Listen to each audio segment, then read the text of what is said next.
cette croix où ta grâce m'a sauvé. La colère du Père a été apaisée, car ton sang a coulé. Oh, ta grâce, oui, ta grâce est plus profonde que les mers. Je chanterai Alléluia pour toute l'éternité.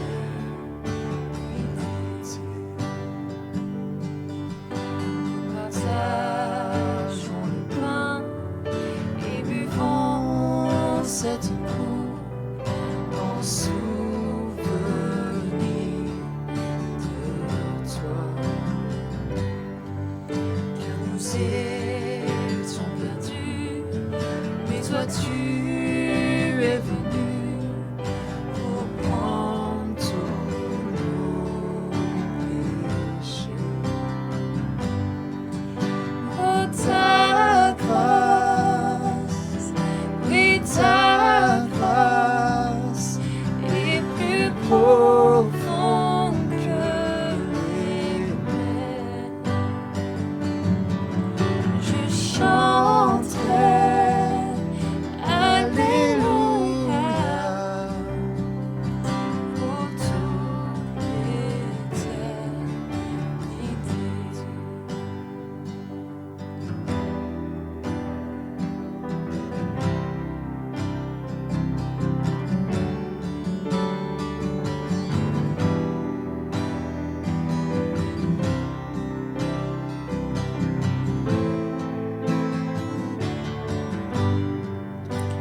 Je me souviens de tes hauts faits et des merveilles de ta grâce.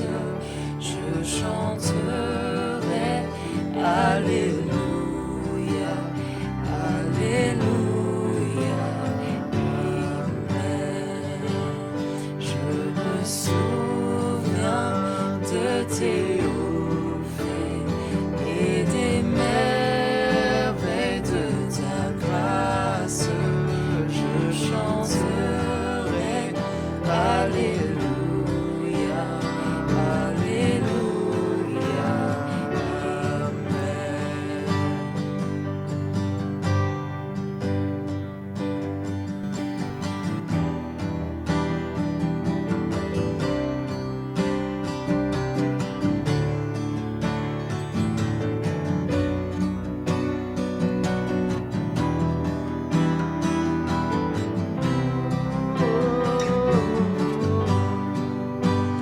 Je me souviens de tes hauts faits et des merveilles de ta grâce.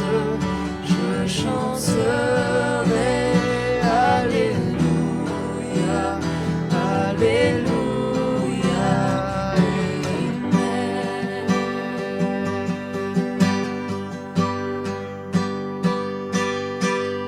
Oh, ta grâce, oui, ta grâce est plus profonde que les mers.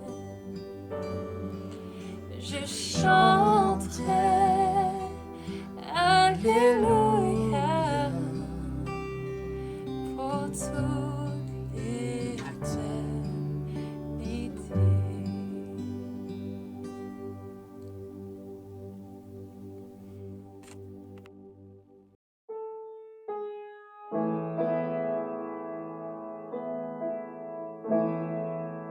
Éternel mon berger, il marche devant moi, défenseur derrière moi. Je ne crains rien. Rempli de ton onction, ma coupe est débordante. Toute arme forgée contre moi ne m'atteindra pas. Éternel mon berger, il marche devant moi, défenseur derrière moi. Je ne crains rien.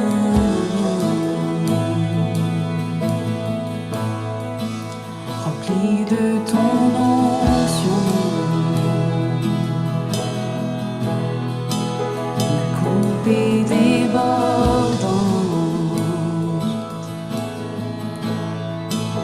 Toute arme forgée contre moi ne m'atteindra pas.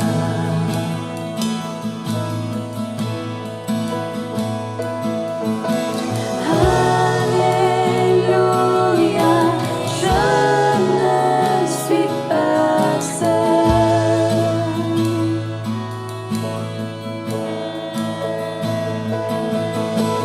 Mon réconfort me tient près de son cœur.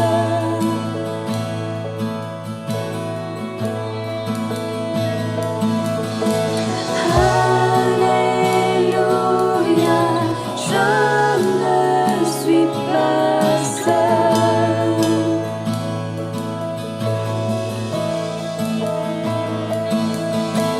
Mon réconfort me tient près de son cœur. Il me guide toujours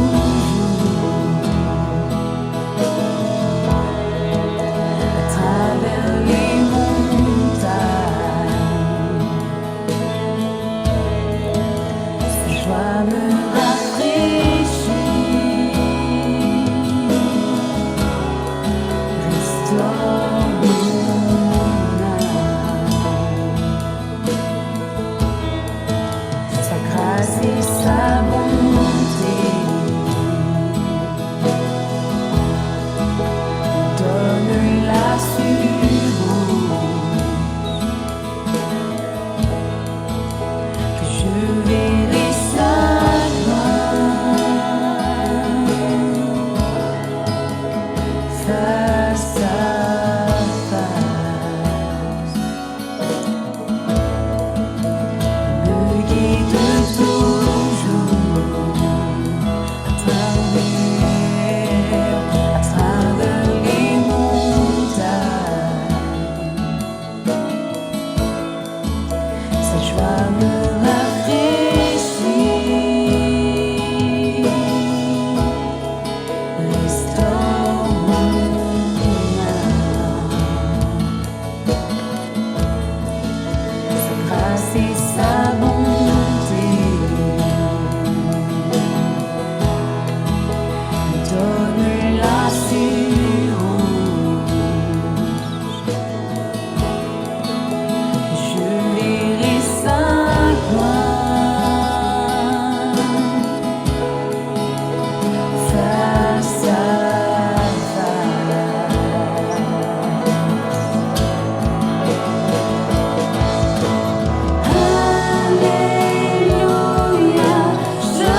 Salut à tous, j'espère que vous vous portez bien.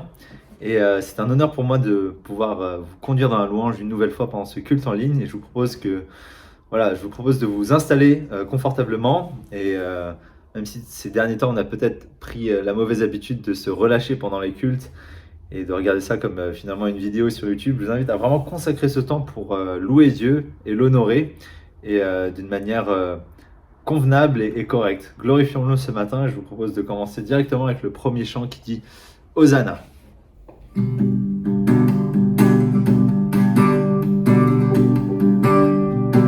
chant s'élève. Chant s'élève, les yeux se tournent vers toi. Se tournent vers toi. L'espoir renaît, les cœurs s'ouvrent après toi. Oui, après toi. Te voyant, nous retrouvons la force de vie. Quand nous sommes dans ta présence, nos craintes fuient et s'enfuient. Chantons. Hosanna,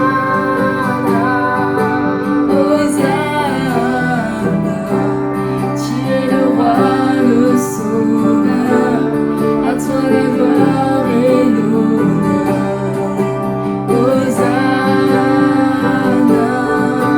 Hosanna, nous t'accueillons parmi nous, sois le bienvenu, ô Jésus. Et que l'entend. Entends le son des cœurs qui reviennent à toi, reviennent à toi. Dans ton royaume, les brisés sont restaurés, sont restaurés. Te voyant, nous retrouvons la force de vie. Quand nous sommes en ta présence, nos craintes fuient et s'enfuient. Hosanna, Hosanna, tu es le roi, le sauveur, à toi la gloire et l'honneur. Hosanna, Hosanna, nous t'accueillons parmi nous, sois le bienvenu, ô Jésus. Se voyant. Te voyant, nous retrouvons la force de vie. Quand nous sommes en ta présence, nos craintes fuient. Se voyant. Te voyant, nous retrouvons la force de vie. Et quand nous sommes. Quand nous sommes en ta présence, nos craintes fuient et s'enfuient. Hosanna, Hosanna, tu es le roi, le sauveur, à toi la gloire et l'honneur. Hosanna, Hosanna, nous t'accueillons parmi nous, sois le bienvenu, ô Jésus. Dernière fois. Hosanna, Hosanna, tu es le roi, le sauveur, à toi la gloire et l'honneur. Hosanna, Hosanna, nous t'accueillons parmi nous, sois le bienvenu, ô Jésus.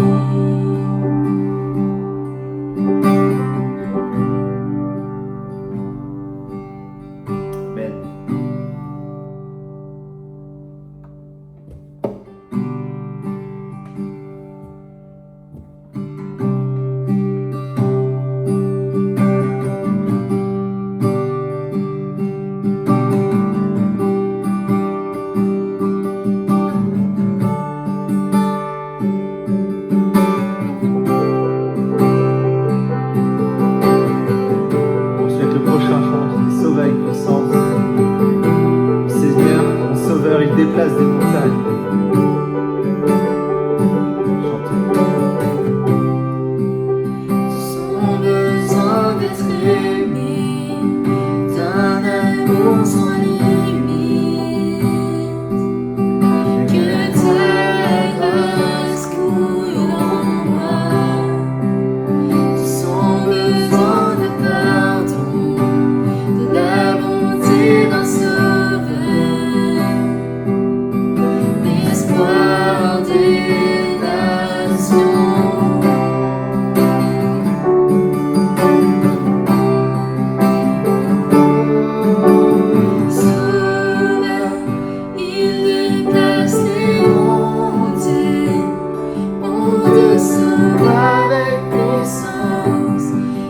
Sauve avec puissance, pour toujours, créateur du salut. Jésus a vaincu la mort, il a vaincu la mort.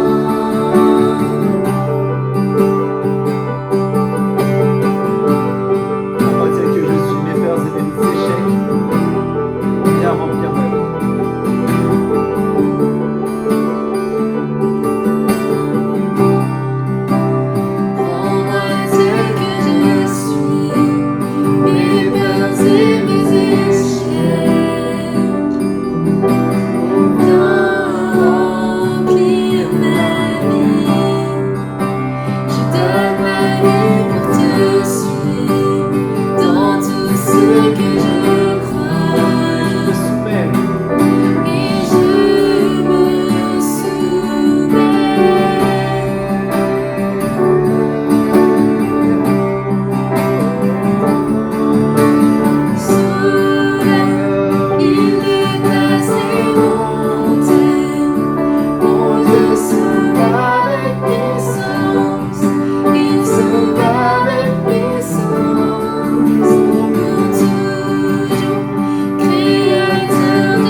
Pour la gloire du roi ressuscité, Jésus resplendit pour que le monde voie. Nous chantons pour la gloire du roi ressuscité, Jésus.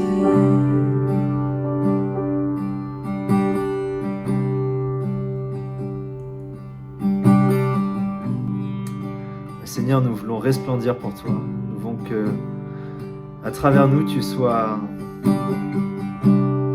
proclamé, tu sois glorifié, et que tu fasses ton œuvre sur cette terre avant de revenir. Seigneur, je te prie que tu nous utilises comme tes instruments, les circonstances nous font penser que nous sommes limités, Seigneur, toi tu agis dans des circonstances inattendues. Toi tu déplaces les montagnes et Seigneur, nous voulons proclamer avec foi que ton royaume vienne à travers nous, et que tu nous utilises afin que nous soyons tes ambassadeurs ici sur terre. Seigneur, continue à être glorifié, Seigneur, ce matin, cet après-midi.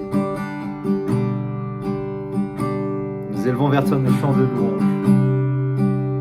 Sois glorifié, Seigneur. Amen.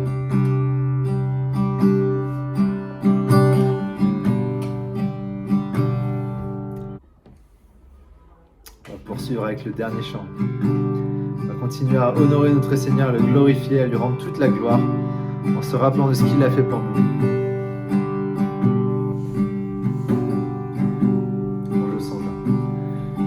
Je songe à l'infâme croix où Jésus fut meurtri pour moi.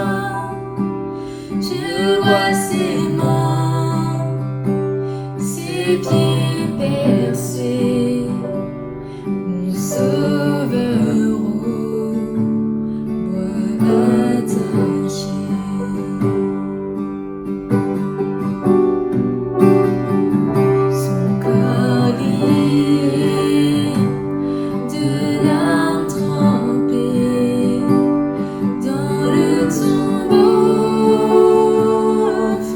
Déposé, l'entrée scellée d'une lourde pierre, le Messie seul est délaissé.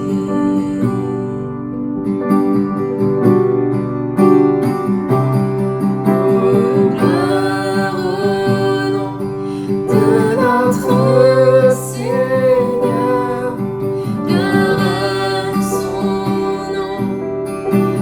Tout jamais nous chanterons sans fin tes louanges. Regarde à toi, ô Dieu.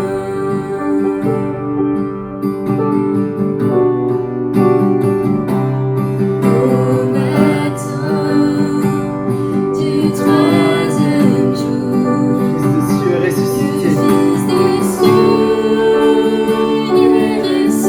ressuscité, la mort n'est plus, les morts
de ce temps pour vous inviter à prier là où vous êtes, que ce soit dans vos têtes ou à haute voix, que ce soit tout seul ou en famille.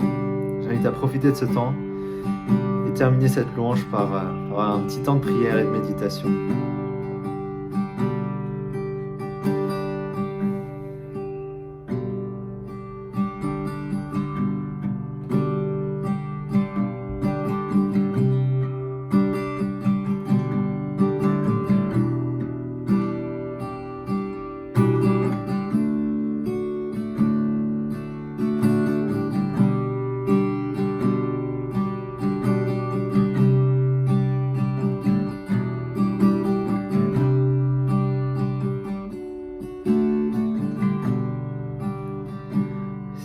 Te remercier pour qui tu es, pour ce que tu fais. Seigneur, toi seul est au contrôle des circonstances. Seigneur, nous voulons te faire confiance dans nos vies. Nous voulons te faire confiance car nous savons que tu n'en as pas fini avec nous. Et Seigneur, nous te prions que tu gardes ton Église là où elle est. Et Seigneur, peut-être que certains d'entre nous sont affligés, peut-être que certains sont découragés. Et Seigneur, je te prie de les venir en aide, de leur accorder ta paix, Seigneur. Sois glorifié, continue à être honoré à travers ce culte. Je te prie de parler à travers ton serviteur afin que tu nous transmettes ton message, Seigneur. Dans le nom de Jésus, je prie. Amen. Merci beaucoup à David Zahn et à l'équipe Louange de nous avoir mis dans l'adoration. N'hésitez pas à laisser un petit commentaire dans le chat juste en dessous pour les remercier, les encourager dans leur service. Avant de passer au message, j'ai quelques annonces à vous faire. Donc, comme tous les lundis, il y a la réunion de prière qui va se dérouler sur Zoom à 21h. Ce mercredi, nous avons la joie d'avoir une deuxième session livre ouvert. Nous avons été nombreux à y participer, donc je vous invite à revenir ce mercredi à 20h15 sur Zoom. Je vous rappelle que tous les troisièmes vendredis du mois, nous avons une nouvelle cover qui sort sur notre chaîne YouTube. N'hésitez pas à aller regarder la dernière cover qui est sortie, Tu le feras, de Elevation Worship, qui est déjà disponible sur notre chaîne YouTube. Ce samedi, nous aurons les groupes de jeunes à 15h pour le groupe Daniel et à 21h pour le groupe Jacob. La semaine prochaine, nous nous retrouverons pour un nouveau culte dont la louange sera apportée par moi-même et un message apporté par Kingston Jadia. Je vais maintenant laisser la parole à notre orateur du jour, Mick, qui va nous apporter un message sur les signes du chrétien, la patience. Bon culte à tous et je vous retrouve à la fin.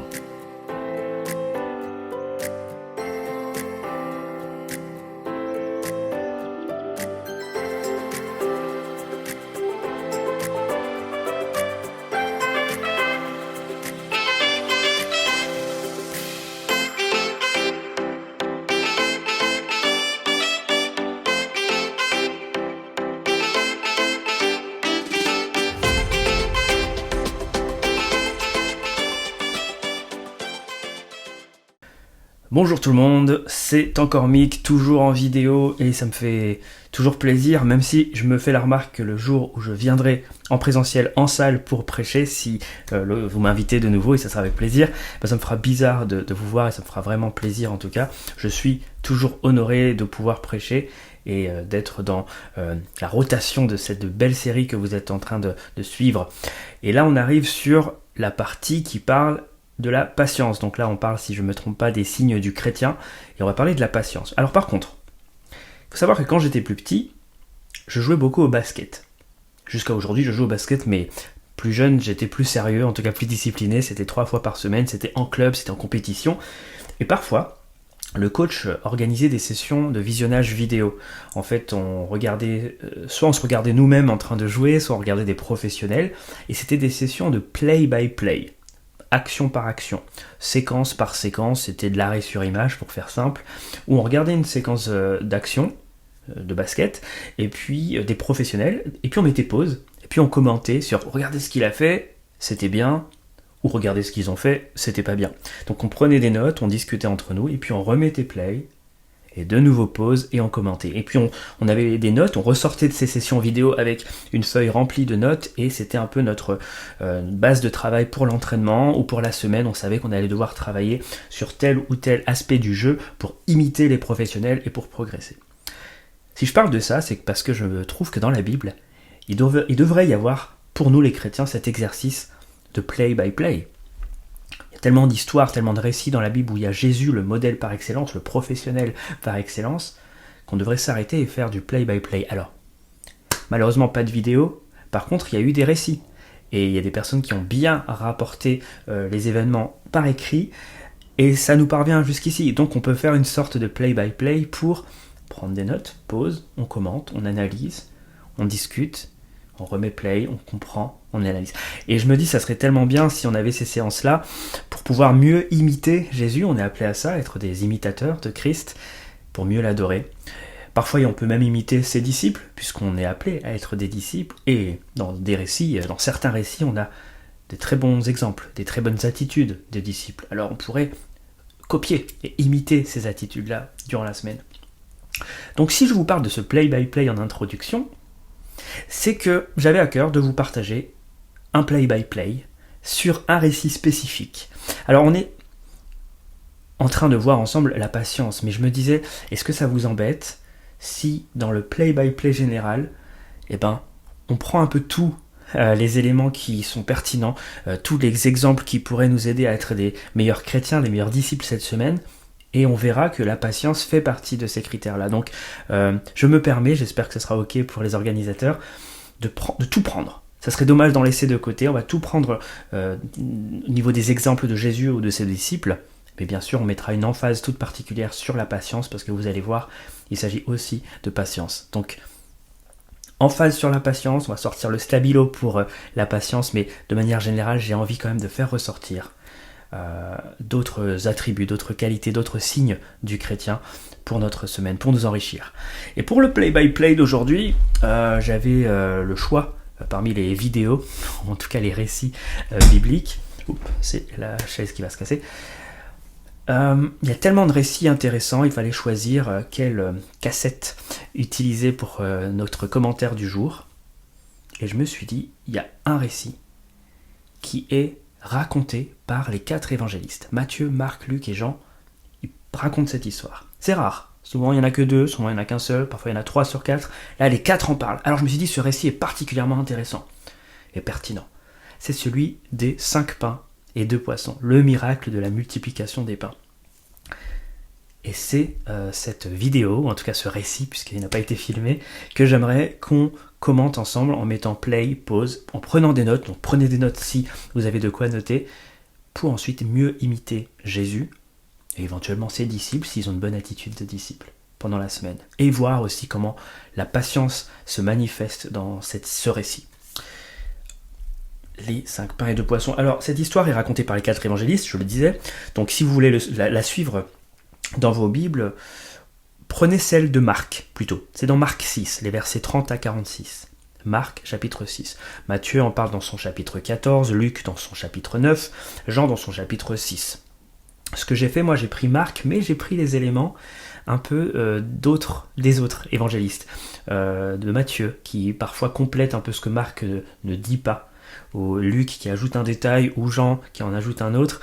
Donc je me suis permis de faire une sorte de version condensée. Faut pas toujours faire ça quand on étudie la Bible, faut pas simplifier comme ça en faisant un gros bloc. Chaque auteur apporte son angle, donc c'est important de garder quand même les choses séparément, mais pour une meilleure compréhension globale de cette histoire, je prends Marc et quelques éléments des autres évangélistes. J'ai placé le décor. Est-ce que vous êtes prêts? Est-ce que vous êtes bien confortablement assis pour le play-by-play? Eh bien c'est parti, je mets play et on commence cette histoire. Donc imaginez ça en vidéo, pourquoi pas, faites marcher votre imagination. La Pâque était proche et Jésus venait d'apprendre que Jean avait été décapité et que sa tête avait été déposée sur un plat. Les apôtres, disciples, s'étant rassemblés auprès de Jésus, lui racontèrent tout ça, tout ce qu'ils avaient fait et tout ce qu'ils avaient enseigné. Jésus leur dit « Venez à l'écart, dans un lieu désert, et reposez-vous un peu. » Car il y avait beaucoup de gens qui allaient et venaient et ils n'avaient même pas le temps de manger. Pause. C'est passé pas mal de choses sur cette première séquence de la vidéo. On voit une équipe endeuillée. Quand je dis équipe, c'est Jésus et ses disciples. Ils sont endeuillés.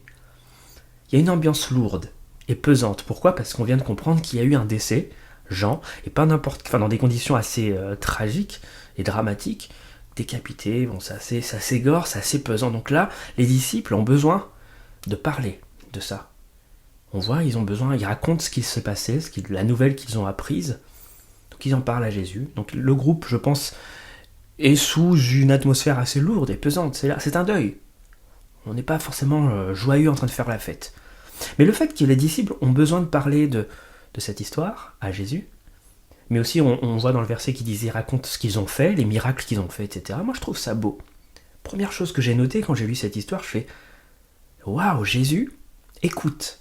C'est tout bête, mais on a souvent cette image du maître, du Seigneur qui parle et des disciples qui se taisent, mais là on voit que ce sont les disciples qui ont besoin de parler, qui sont bavards.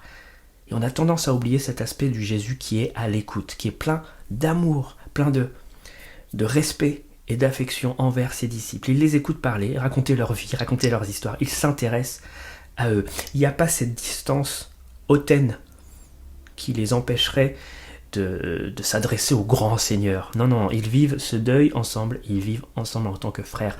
Et la première chose que je note pour ma semaine, c'est Seigneur, donne-moi d'être comme ces disciples, de te parler. Parce que tu m'écoutes. Merci d'être un Dieu qui écoute. Un maître qui écoute. Merci parce que tu es patient. Hop, petit stabilo.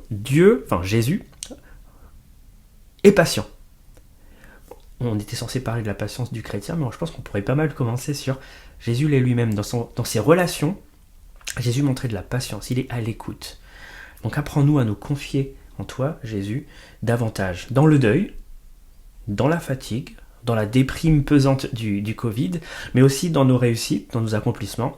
Je veux cette intimité, cette amitié que tu m'offres, et je veux vivre de ta patience aussi, d'être à l'écoute. C'est pas grave si je déballe, si je fais des très longues prières tout seul dans mon coin, et que je te raconte ma vie, mon deuil, mon fardeau, parce que tu es patient, tu es un modèle de patience dans le relationnel. On voit aussi, je continue de commenter cette partie de vidéo, qui est très riche, Jésus qui dit « Reposez-vous ». Reposez-vous. Moi, ça m'a marqué, je l'ai noté sur ma petite feuille, parce que Jésus, qui toujours dans cette intimité fraternelle, est soucieux de leur bien physique. Moi, je pensais que Jésus, c'était surtout le gars qui va nous motiver spirituellement, mentalement, moralement, mais reposez-vous, il veut qu'il se repose et qu'il se retire paisiblement pour passer du temps avec lui, et aussi pour manger. Donc ça aussi, je l'ai noté pour ma semaine. Merci Seigneur de nous rappeler l'importance du repos. Merci parce que je peux prendre soin de mon corps et me reposer sans culpabiliser. On a souvent tendance en tant que chrétien, actif en plus dans une église, à se dire « Ouais, le ministère, il faut que je fasse ceci, il faut que je fasse pour le Seigneur. » Mais merci de nous montrer une patience dans notre quotidien. On se fait une to-do list de ce qu'il faut faire pour le Seigneur, mais il nous dit « Reposez-vous, c'est ok. Vous êtes des êtres humains, il faut manger, il faut se reposer, il faut dormir. » Patience aussi dans notre quotidien. Et ce « hola » que Jésus met à ses disciples, reposez-vous, il m'a marqué. Donc vous voyez, on arrive quand même à choper quelques attributs de patience, mais globalement on voit déjà cette intimité, cette amitié qu'on peut avoir avec Jésus dans cette première séquence. J'avance, le récit continue. Je remets play. Ils partirent donc dans une barque pour aller à l'écart dans un lieu désert de l'autre côté du lac de Tibériade. Donc ils vont bien se reposer. Mais beaucoup de gens les virent s'en aller et les reconnurent, et de toutes les villes on accourut à pied et on les devança au lieu où ils se rendaient. Quand il sortit de la barque, Jésus monta sur la montagne et vit une grande foule, et fut ému de compassion pour eux, parce qu'ils étaient comme des brebis qui n'ont point de berger. Et il se mit à leur enseigner beaucoup de choses du royaume de Dieu et à guérir les malades. Pause. Ouh là là, il y a plein de choses qui s'est passé là à l'écran, et donc il faut prendre nos notes pour comprendre le contexte. Et ensuite en retirer qu'est-ce que je peux appliquer moi dans ma semaine pour être un imitateur, un adorateur. Donc je redonne un peu le contexte, il y a un buzz évident, pourquoi il y a tant de gens qui suivent ce groupe d'amis de Jésus et ses disciples. Jésus est déjà un homme pas comme les autres, on le comprend, on commence à le voir, parce qu'il faut savoir que jusqu'ici il a déjà fait une vingtaine de miracles notables, changer l'eau en vin, la pêche miraculeuse, la guérison d'un lépreux, la guérison d'un paralytique, la délivrance d'un démoniaque. Bon, il est spécial. Et la foule, à ce moment-là, est déjà à la recherche d'un leader. La foule a soif de changement. Donc ce Jésus semble être l'homme providentiel, en tout cas il intrigue, il fait des miracles, il parle bien, il est révolutionnaire. Et d'ailleurs, on note aussi là que la foule, regardez bien, accouru, à pied donc, hors de la ville, donc ils marchent pas mal parce qu'ils sortent de leur ville, jusqu'à aller dans le désert. Waouh, ils sont motivés. Ils ont même devancé le groupe de Jésus et ses disciples. Devancé, ça veut dire qu'ils ont pris de l'avance, qu'ils ont anticipé, ils ont marché vite, ils ont accouru. On voit une foule qui est prête à tout. Alors, qu'est-ce que cette foule veut? Qu'est-ce qu'elle veut voir? On ne sait pas trop. Peut-être des miracles, peut-être oui, ou peut-être pas, mais en tout cas, elle est motivée. Elle recherche vraiment quelqu'un, elle recherche un leader. Et ça peut paraître extrême, et je m'attarde un peu sur ce point, parce que moi, quand j'ai lu ça, je me suis dit, bon les gars, un peu de dignité, un peu de fierté, un peu de tenue, laissez Jésus et son groupe tranquille. Là, vous êtes comme des brebis sans berger. C'est Marc qui précise cette phrase, comme des brebis sans berger, parce que Marc, en fait, il sait qu'on utilise déjà cette expression dans l'Ancien Testament. Dans Nombre 27, c'est écrit « Établis un homme à la tête de l'assemblée afin qu'elle ne ressemble pas à des brebis sans berger. » Donc Marc, il a le réflexe, il voit la scène qui se passe, il fait « Oh, ça me fait penser à ce verset de l'Ancien Testament. Là, je le vois, il y a une foule qui ressemble à ces brebis perdues qui cherchent un leader. » Et donc, quelle est la réaction de Jésus quand il voit tous ces gens-là? Est-ce qu'il se dit « Ouh là là, fuyons les amis parce que j'en ai marre de faire le buzz ?» Non. Jésus fut ému de compassion. On voit tout l'amour, toute l'humanité aussi de Jésus qui a des sentiments, qui a des émotions. Et comme pour Zachée, vous vous souvenez, je crois que j'avais prêché déjà sur Zachée, Jésus est ému de compassion. Il voit des gens qui le cherchent, qui sont désespérés, qui s'affichent. C'est un peu la honte de marcher autant et de dire « Je veux te suivre ». Où il est ce Jésus? Ému de compassion. Quelle que soit leur motivation, s'ils veulent voir des miracles, s'ils veulent juste faire un selfie, s'ils veulent juste écouter parler, s'ils veulent vraiment être guéris, qu'importe, Jésus est ému de compassion. Et là, on voit le cœur de Dieu. Et on voit le mandat de Jésus qui est là pour ça. Ça, c'était le contexte. J'ai beaucoup commenté cette partie, mais qu'est-ce qu'on va en retirer? Est-ce qu'il y a de la patience là-dedans? Est-ce qu'il y a des vertus que je peux faire ou éviter pour cette semaine? Alors, commentons. Ma première question, c'est, dans ce cas, nous, comment on aurait réagi face à la détresse d'une foule comme ça? Comment on réagit aujourd'hui face à la détresse de ce monde, face au Covid par exemple? Quelle est notre attitude devant aussi les gens qui sont perdus, qui sont à la recherche d'un changement, qui ont soif, qui disent « j'en ai marre de ma vie, j'en ai marre ». Ils vont chercher sur Internet des solutions, que ce soit dans la religion, dans les coachs personnels. Quelle est notre réaction? Notre sentiment? Dans Philippiens, c'est bien marqué « Ayez en vous les sentiments qui étaient en Jésus ». Quels sentiments étaient en Jésus? C'était de la compassion. De la compassion et de la patience pour les autres, parce qu'il va les accueillir, on va voir après. Il les accueille. Il est fatigué, il est endeuillé, mais il va quand même les accueillir. Ma question pour nous, c'est que je me note, c'est quand la dernière fois que j'ai été ému de compassion pour quelqu'un qui ne connaît pas Jésus? Et maintenant, je me mets à la place aussi de la foule. Il y a un beau message pour ceux qui, peut-être aujourd'hui, regardent cette vidéo et sont désespérés, sont prêts à tout, j'en ai marre de ma vie, je suis fatigué. Ayons cette soif de Zachée et de la foule, de languir, de courir, de sortir de la ville, aller jusque dans le désert pour dire Jésus change quelque chose. Il n'est pas indifférent, il voit nos cœurs, il est ému de compassion. Il n'était pas censé se reposer, Jésus? Si. Il avait dit, on va partir pour se reposer. Donc oui, il aurait pu envoyer ses disciples pour s'occuper de la foule à sa place, pour lui un peu dormir et manger, non? Non, il a agi. Malgré la fatigue, le deuil, peut-être la saturation aussi, non, il les accueille, il s'est occupé d'eux. Et on voit qu'il s'occupe d'eux, il fait deux choses. Il guérit les malades et il enseigne. Il enseigne pas n'importe quoi, il enseigne le royaume de Dieu. C'est intéressant. Il aurait pu dire, bon allez, je vous guéris, et puis oui, on va parler un petit peu si vous voulez. Moi, j'ai de la connaissance puisque je suis Dieu, donc je vais vous parler de la nature, regardez ces feuilles, ces fleurs, comment ça a été fait. Non, il a le royaume de Dieu. Il perd pas le nord. Il sait que le besoin vital n'est pas physique, mais le besoin vital est spirituel. Donc il a saisi cette occasion où il était censé se reposer pour guérir, mais aussi pour parler du royaume de Dieu. Donc ça, c'est aussi ce que je me note. Seigneur, donne-moi cette lucidité de garder en vue ce qui est important. Le royaume de Dieu. Quand les gens me sollicitent, je ne veux pas oublier pourquoi je suis là, ce pourquoi je suis là. Et aussi, donne-moi cette proactivité. Ça fait beaucoup de qualité, On avait dit patience, mais regardez, j'en rajoute quelques-unes. La lucidité, la proactivité, la capacité, comme Jésus, de changer de programme et de m'adapter tout en restant lucide sur l'essentiel. Le Covid était un imprévu. J'avais ma mission, moi, mon plan pour 2020. Et hop, il se passe des nouvelles choses, je veux avoir cette capacité, cette souplesse. Vous savez, une fois, j'avais un ami qui m'avait écrit un soir où j'avais la flemme de tout, j'avais juste envie d'être tranquille et d'être sur Netflix. Je reçois un message, Mick, est-ce que je peux t'appeler, c'est important. C'est un ami qui m'écrit jamais, qui me parle jamais, je le connais presque peu. Et là, je me suis dit, j'ai pas envie d'appeler, je l'appellerai demain. Finalement, j'ai appelé, et il a parlé. J'étais surtout une oreille, et en fait, j'ai compris qu'il traversait vraiment un temps de dépression assez grave, et qu'il avait besoin de se confier, et il m'a dit, j'ai pensé à toi parce que tu es assez neutre et on n'est pas si proche, et je pensais que tu pouvais être une bonne oreille, et ça m'a fait du bien de pouvoir partager ça. Et en fait, j'ai pu lui donner quelques conseils, mais pas grand-chose, il avait juste besoin de d'épancher son cœur. Et ça, je me suis dit, merci Seigneur, finalement, de m'avoir donné la force et la petite motivation de quand même l'appeler. Cette proactivité de dire, c'était pas prévu, mais je veux être quand même assez souple. Donc, voilà encore un attribut qu'on pourra travailler comme Jésus cette semaine. Je continue la lecture, on remet play, il se passe encore des choses, le miracle n'a pas encore eu lieu.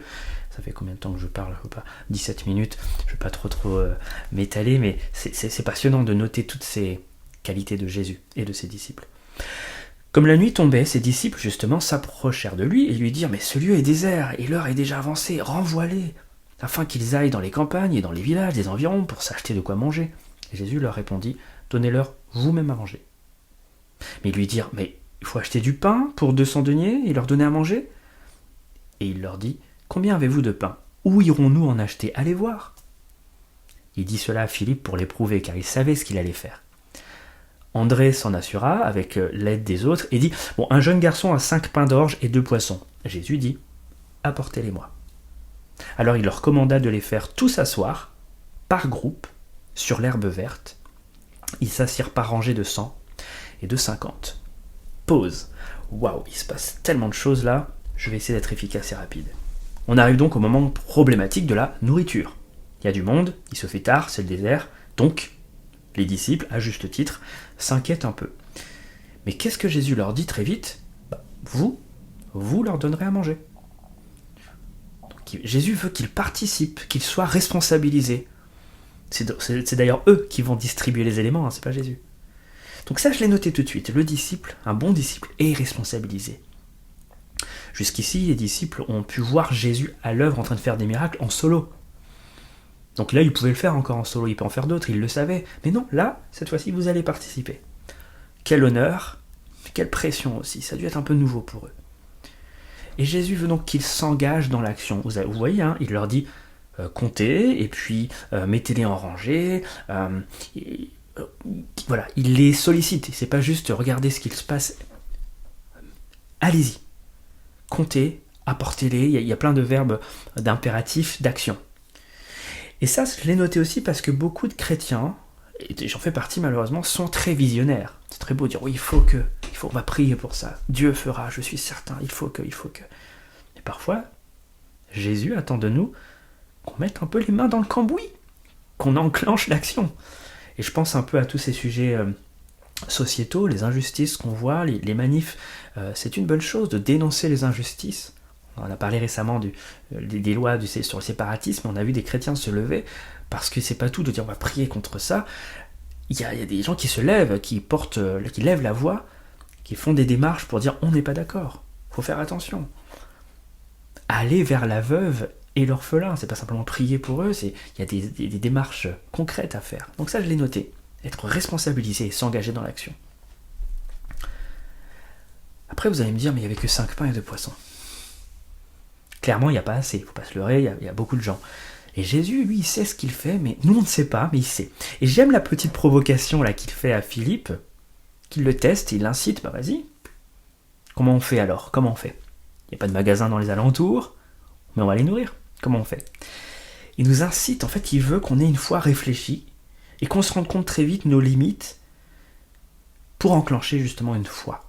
Une foi, marcher par la foi, c'est la fameuse expression, faire une démarche de foi, mettre la foi en marche. Voilà, il y a plein de formulations. Parce que la définition de la foi, dans Hébreux 11.1, c'est une ferme assurance des choses qu'on espère, une démonstration de celle qu'on ne voit pas. Et ça, je me suis noté aussi. Seigneur, je veux apprendre à marcher par la foi. Me mettre en marche, en action, être responsabilisé, même si je ne sais pas où ça va mener, même si je n'ai que 5 pains et 2 poissons. Parce que oui, clairement, il n'y a pas assez.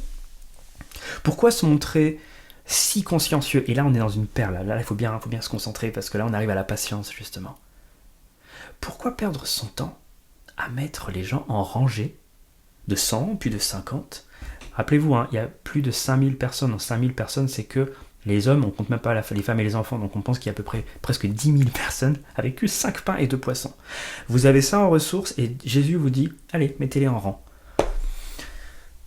Je me suis arrêté une fois pour réfléchir sur cette scène et je me dis, mais en fait, pour mettre en rang près de 10 000 personnes, ça prend au moins 1 heure. Ça demande de crier. Les femmes par ici, non, les enfants, ne bougez pas, attendez, on a dit 5, 50, 100, c'est long.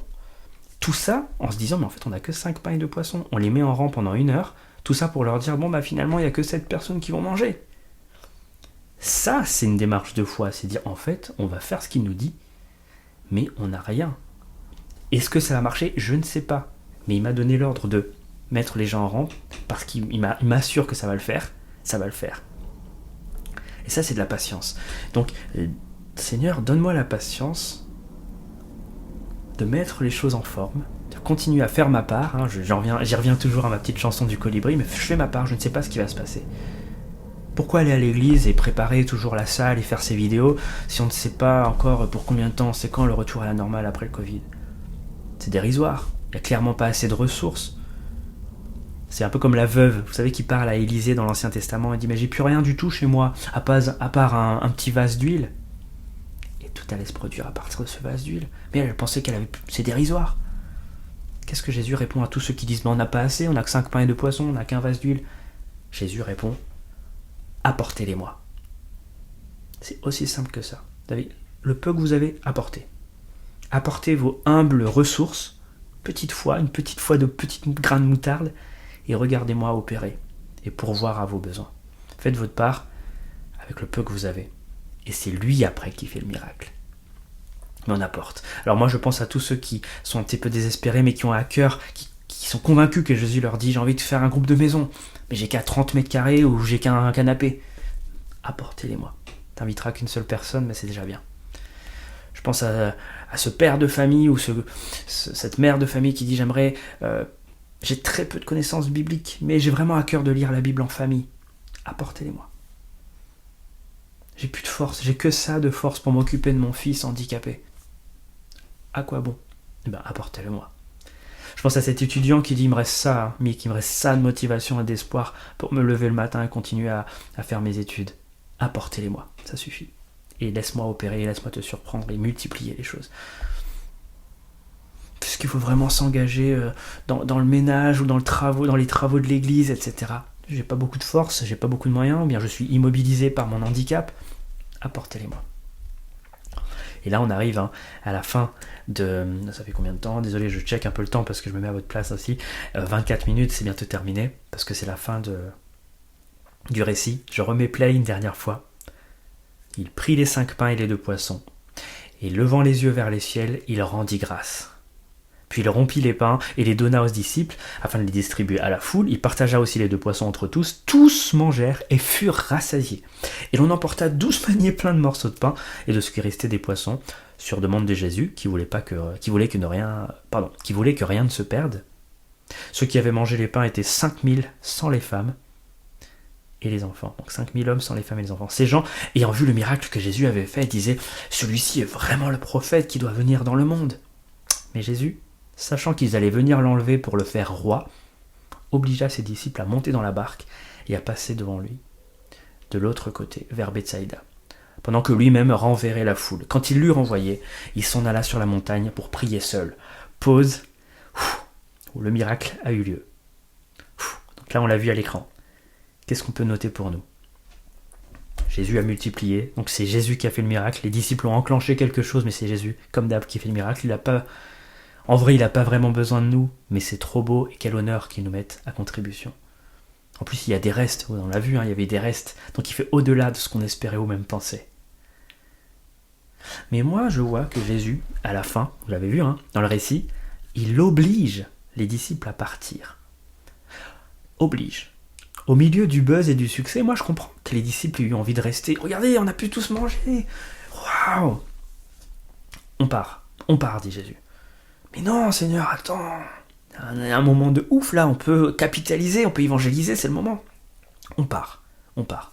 Mais non, mais on part. Et là, il les oblige, il s'impose. Là, le Seigneur, on le reconnaît aussi là, ce Jésus qui s'impose, il les oblige. Pourquoi? On comprend qu'il ne veut pas de gloire précoce. C'est précisé qu'il savait que cette foule allait, sur cet événement-là, se dire non, mais c'est vraiment lui qu'il faut mettre comme roi. Non, c'est pas le but. Le moment n'est pas venu. Ma gloire ne passera pas par un règne politique. Je suis venu pour mourir. Donc Jésus ne s'est pas laissé griser, ne s'est pas laissé emballer par l'excitation légitime, ambiante, non. Il a montré une grande patience avant la gloire. Parfois on se dit, Seigneur, là c'est bon, je sens que c'est le moment, je vais capitaliser. Mais ma prière pour nous, c'est Seigneur, donne-moi la patience que Jésus a pu avoir à ce moment-là pour dire, je ne me griserai pas, je ne m'emballerai pas. C'est appétissant, mais je sais que ça ne vient pas de toi. Et je ne sais pas à qui je parle, si c'est pour une église qui veut se développer ou qui a l'attrait pour la technologie aujourd'hui, ou que c'est un couple, ou je ne sais pas à qui ce message s'adresse. Mais la patience que Jésus montre ici, parce qu'il sait que non, la volonté de Dieu, je l'ai en conviction ici, c'est que je meure. Et ma gloire se fera à la croix. Alors non, je ne vais pas tomber dans le piège d'une gloire, d'un règne politique. Et ça, c'est un bel exemple de patience. J'espère que j'ai été clair sur ce point, c'est très important. Parce qu'ensuite, on voit que Jésus va encore plus loin. Il dit à la foule de partir. Il aurait pu se retrouver avec les disciples et dire, bon, quelle grosse journée, on va enfin se reposer ensemble, on fait un petit barbecue. Non. Il se coupe aussi de ses disciples après. Il leur dit, non, mais partez avant moi, moi je vais rester seul. Pourquoi? Pour prier son Père, pour prier, passer du temps avec son Père. Il nous donne encore un exemple qu'il faut noter là, l'importance de la méditation, l'importance de ce temps seul avec Dieu, cette intimité avec Dieu. Même Jésus devait méditer et passer du temps avec Dieu, c'est fou. Donc ma question, c'est quelle priorité donne-t-on aujourd'hui à notre intimité avec Dieu le Père?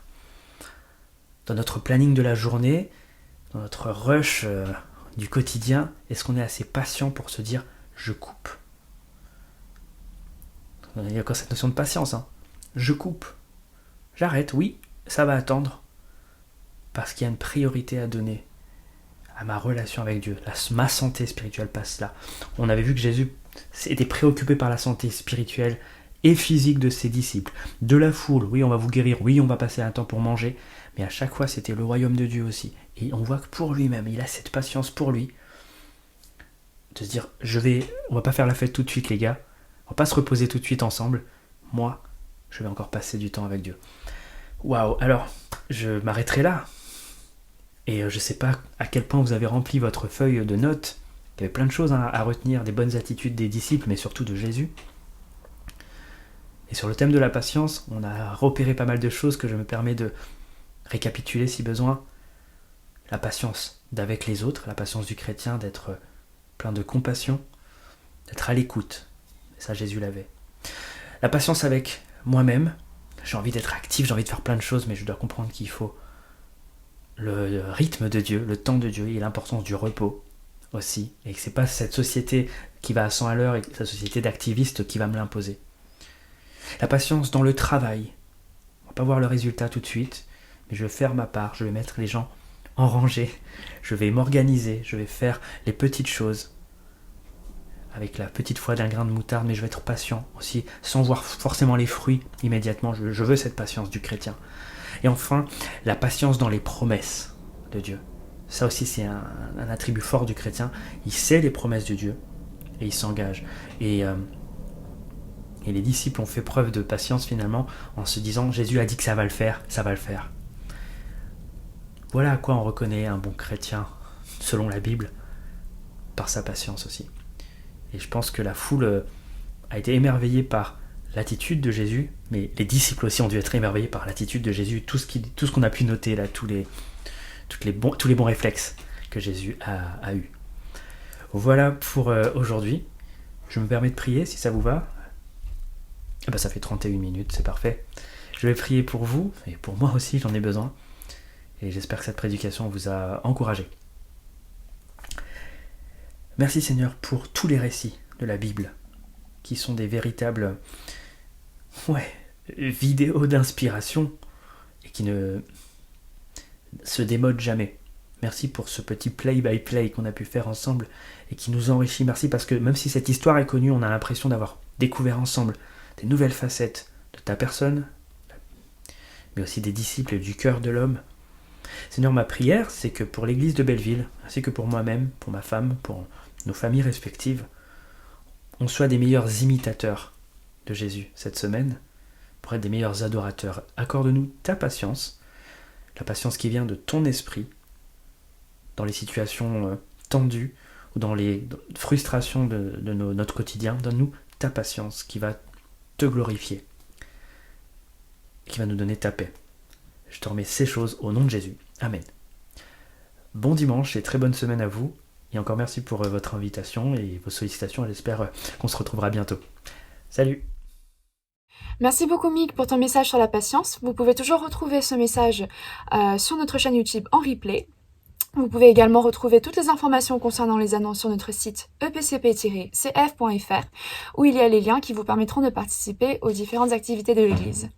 S'il y a un chant qui vous a particulièrement touché ou alors un chant que vous souhaitez chanter durant la semaine, je vous invite à aller sur le site epcp-louange.fr où nous avons une très grande base de données pour tous les chants de louange que nous chantons à l'Église. Enfin, si vous avez à cœur de partager un don ou une passion et le mettre au service des autres, n'hésitez pas à nous le faire savoir par mail à comité@epcp-cf.fr. N'hésitez pas à garder un contact avec les frères et sœurs de l'Église, même si nous sommes séparés physiquement, nous pouvons toujours rester liés en ligne. Je vous invite à rejoindre le serveur Discord si ce n'est pas déjà fait pour pouvoir discuter, passer des moments de jeu avec nos frères et sœurs et être tenu au courant sur nos différents comptes Instagram, EPCP75011, Groupe Jacob ou Daniel Group. Je vous souhaite à tous une très bonne semaine et soyez bénis. À la semaine prochaine.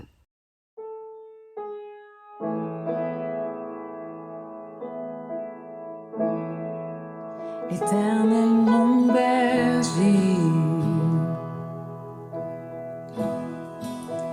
il marche devant moi, défenseur derrière moi. Je ne crains rien. Rempli de ton onction, ma coupe est débordante. Toute âme forgée contre moi ne m'atteindra pas. Éternel mon berger, il marche devant moi,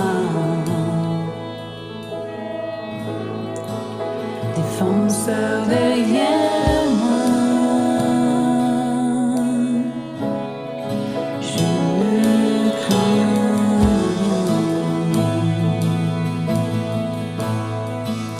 Rempli de ton onction,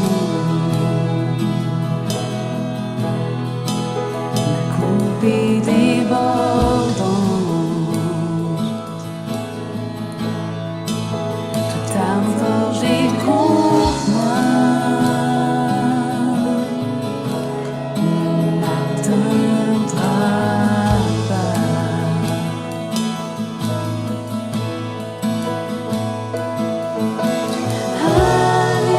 Alléluia, je ne suis pas seul.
joie me rafraîchit,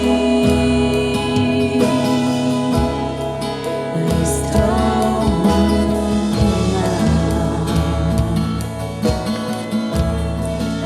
Sa grâce et sa bonté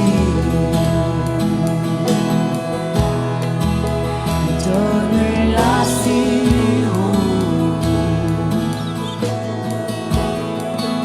que je verrai sa gloire face à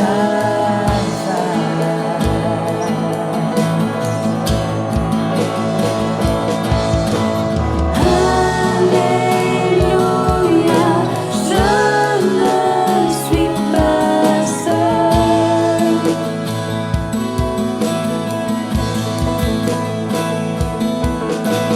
Mon réconfort me tient près de son cœur.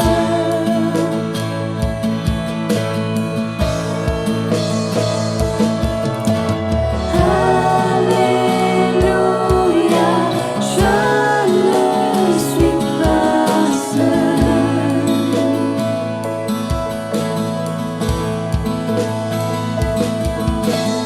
Mon réconfort me tient près de son cœur.